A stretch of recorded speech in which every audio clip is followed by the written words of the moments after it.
Shalom, Bapak Ibu, saudara-saudara. Judul renungan hari ini adalah memimpin dengan integritas, yang diambil dari kitab Amsal, pasal yang ke-11, ayat yang ketiga berkata demikian. Orang yang jujur dipimpin oleh ketulusannya, tetapi pengkhianat dirusak oleh kecurangannya. Saudara-saudara yang dikasihi oleh Tuhan, dalam dunia yang semakin kompleks dan penuh kompromi, kita membutuhkan pemimpin-pemimpin yang memiliki integritas. Dunia tidak hanya membutuhkan pemimpin yang pintar dan cerdas, tetapi juga pemimpin yang benar-benar memiliki integritas berdasarkan firman Allah, seperti yang dicatat di dalam kitab Amsal pasal yang ke-11 ayat yang ketiga ini. Nah, apa itu integritas? Integritas berasal dari kata Latin integral, yang berarti utuh atau tidak terbagi.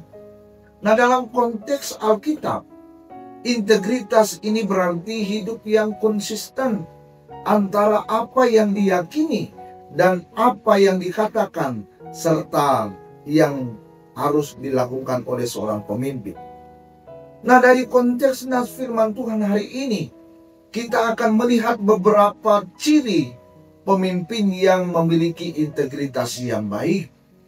Ciri-ciri pemimpin yang berintegritas itu adalah pemimpin yang tulus dan jujur. Seperti yang ditulis di dalam kitab Amsal pasal yang ke-11 tadi ayat yang ke-3a berkata, orang yang jujur dipimpin oleh ketulusannya. Jadi kejujuran bukan hanya soal berkata benar, tetapi hidup di dalam kebenaran. Pemimpin yang jujur ditandai dengan beberapa hal, yaitu yang pertama, pemimpin yang jujur adalah pemimpin yang dipimpin oleh memimpin dengan hati nurani yang bersih. Pemimpin yang jujur adalah pemimpin yang dipercayai oleh banyak orang yang dipimpinnya. Pemimpin yang jujur adalah pemimpin yang tidak takut transparansi atau keterbukaan. Ciri pemimpin yang berintegritas yang kedua adalah pemimpin yang tidak mengkhianat dan tidak curang. Di dalam Amsal pasal 11 ayat yang ke-3b, tetapi pengkhianat dirusak oleh kecurangannya. Nah, pemimpin yang mengkhianat dan curang akan merusak kepercayaan orang lain.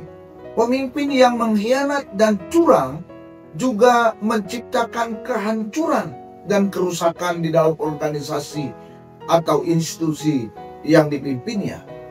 Dan pemimpin yang mengkhianat dan curang itu juga menuai apa yang dia tabur.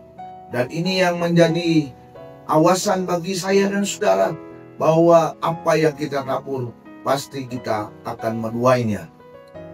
Saul, seperti yang dicatat di dalam 1 Samuel pasal 15, Saul yang kehilangan kerajaannya karena ketidaktaatannya dan kecurangannya terhadap perintah Allah di dalam kepimpinannya.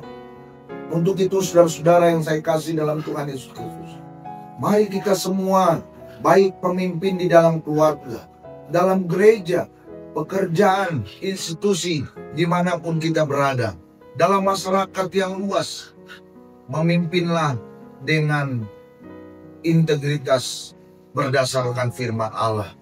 Nah, pemimpin yang berintegritas adalah pemimpin yang memimpin dengan ketulusan dan kejujuran.